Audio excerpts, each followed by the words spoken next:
Or, il n'y a eu absolument aucune information qui est sortie là-dessus, confirmant ou infirmant d'ailleurs que c'était des Russes, des Américains ou des Chinois.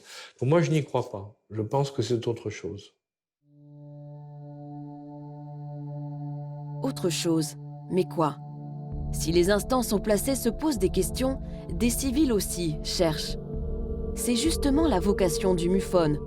Ce réseau de scientifiques et d'ingénieurs collecte depuis les années 50 une masse de témoignages sur l'ensemble du territoire américain.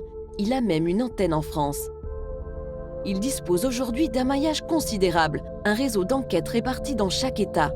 Le MUFON est pris très au sérieux, y compris par le gouvernement. C'est même l'un de leurs rapports qui a suscité l'intérêt du sénateur Harry Reid et motivé la création du fameux programme ATIP. C'est en se basant sur les données du MUFON que cette information a été utilisée pour justifier au Congrès les fonds pour le programme ATIP. C'est ce qui a été révélé dans l'article en première page du New York Times le 16 décembre 2017 à propos des développements secrets du Pentagone liés aux ovnis. Ce sont les données du MUFON qui ont été utilisées pour justifier la mise en place de ce programme.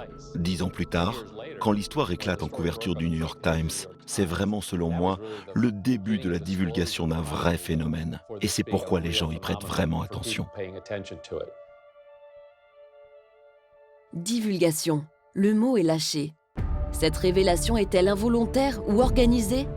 En effet, depuis le 16 décembre 2017, des officiels militaires ou politiques font des apparitions régulières dans les médias. Opération de communication, ça c'est indéniable. On peut difficilement imaginer qu'aux États-Unis, des militaires, des anciens du Pentagone, etc., communiquent de façon totalement libre, débridée, sans qu'il y ait eu, je dirais, un certain cadrage.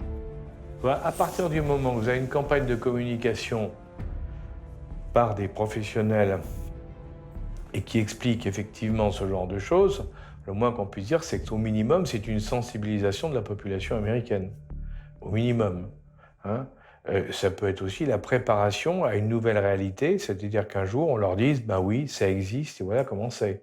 On les aura préparés à ça. Imaginez simplement qu'on nous dise ben écoutez, maintenant on est sûr de nous, on a la preuve que notre monde est également visité par d'autres mondes, où il y a des passages entre plusieurs mondes qui se font, autant vous dire que ça va quand même créer un vrai problème au niveau... Ça va faire réfléchir beaucoup de monde, parce que ça veut dire qu'on rentre dans autre chose.